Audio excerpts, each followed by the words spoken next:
دو فایت خوشته بین این دوتا بازیکن. آقا رادی سکسان بودو رادی بزن سلطان. آها هیروشیما زد. از تنافر رد شدی؟ نه رد نشد. خود آراد میگه رد نشد. دشمنی رو رد کردی. اوه دمت گرم امیر حسین. دو تا زد اثبات کرد با زمین. اوه دمت گرم. تو دیگه کی هستی؟ عالی ماشاءالله به چه استعدادی داری.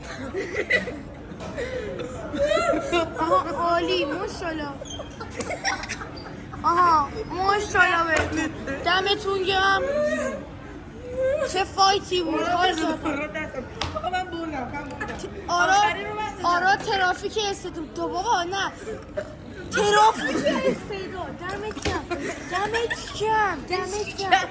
دمت گرم ماشاءالله پسر. دمت گرم.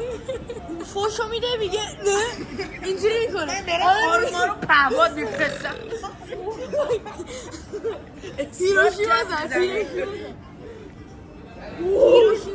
هیروشیما نه این مثل F14 بود.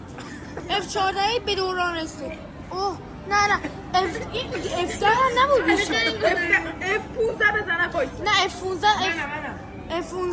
چند میزنید صدا؟ بابا دمتون گرم. چقدر خوشگل حال کردم. یعنی شب من این فیلم رو رادی ترافیکی از استعداد. ترافیک ماشاءالله. برو تو مسابقات المپیک.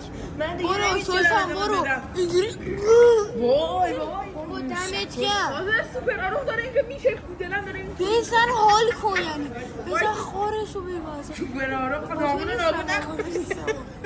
دمت گرم. نامونو لحظه بزن حال کن. دمت گرم. یک وای حال نکرد. وایسا من میخوام جوابشو بدم.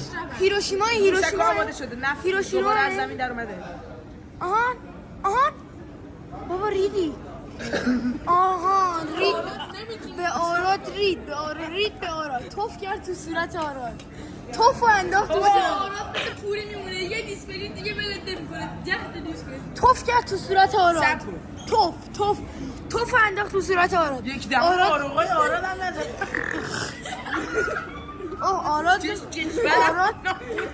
آراد شاشید تو کلش. کشورمو نابود کرد.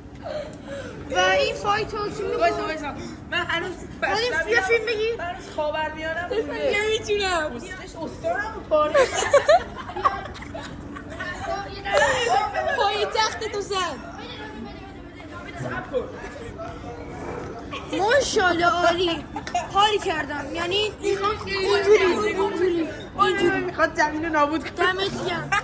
آره دیگه خوره همه رو بزن سلطان بزن. دمت گرم.